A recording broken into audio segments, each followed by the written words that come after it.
Are the demographics changing on RVing? Well, first let's talk about where I got these numbers. I got them from a link on the RVIA.org site. It's a study called Go RVing, which talks about the demographics are changing on RVing. But Go RVing is really a program directly associated with RVIA.org. So it's not an independent organization, which is what you'd probably think. Not that there's anything wrong with that, but it doesn't really give a lot of credibility to the study as it would if it was a third party doing the research. So what they say is that currently 8.1 million people own RVs, with 16.9 million households expressing interest in buying an RV in the next 5 years. Okay, that number seems so grossly inflated that it must include, for one thing, people that are currently owning an RV that are thinking of trading it in. I'd love to see the survey, what their population was made up of, and what the sample size was, and how they actually conducted the study. I mean, were they doing it at an RV show? I mean, because then almost everybody in the RV show is going to say yes, and then you can extrapolate it across the entire population of the United States, which is not accurate. So when you say that a 200% increase of ownership is coming, well, that seems highly unlikely. Now, the folks that did this study like using median as a measure for their results. And if you don't know what the difference is between median and average, let me just describe it to you so you get a feel for it. Let's say you think of median as like the middle of the road as you're driving down one side, cars are coming the other, and in the very middle there's that median patch that divides you. Okay, so it's like directly in the middle. So let's say you have a sample size of 10 people, okay?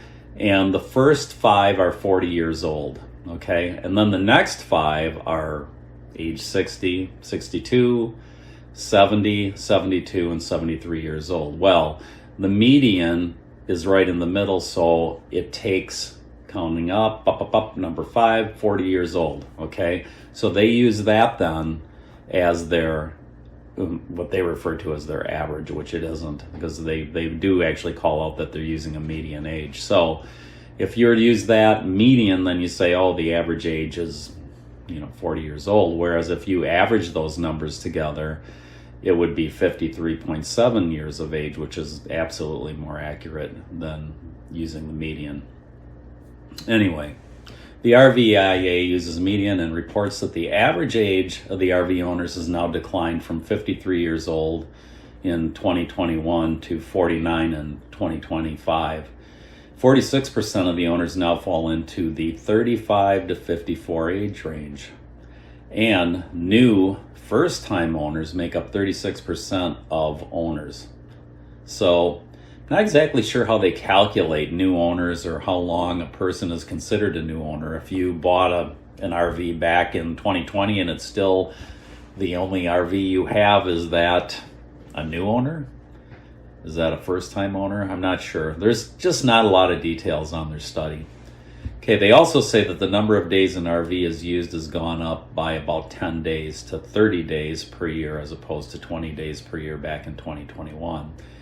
And while the top 3 reasons for purchasing an RV include spending time in nature, 54%, simply unwinding and relaxing, 52%, and visiting locations with natural beauty, and then they say 49%, so the numbers are way over 100%, so I'm not sure where all this is coming from. It's a very strange study.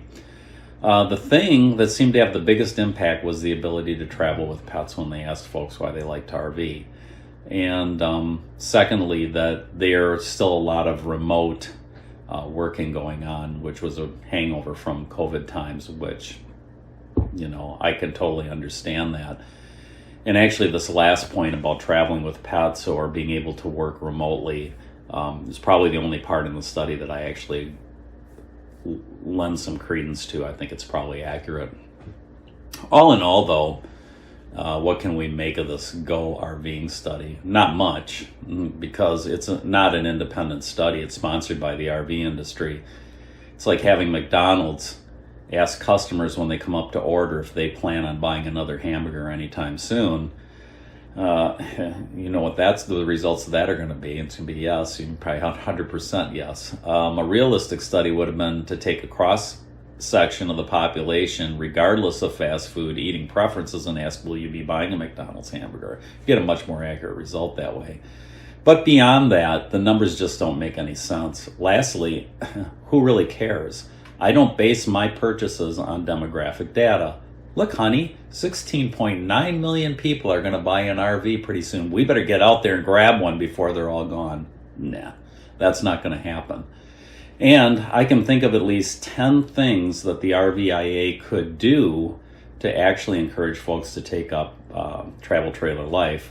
But it's all stuff you've heard me harp on before, so I'm not going to bore you. But anyway, I wanted to throw this out here. I found it interesting, disturbing, bizarre, and it's been around for a while, and I know a lot of people like to reference it. So, that's my take on it. So, sorry I had to do this from the office, but this is just the way it is right now, because Texas weather is like Powerball, 56, 3, 4, 72, 9, crazy weather. So until next time, happy camping.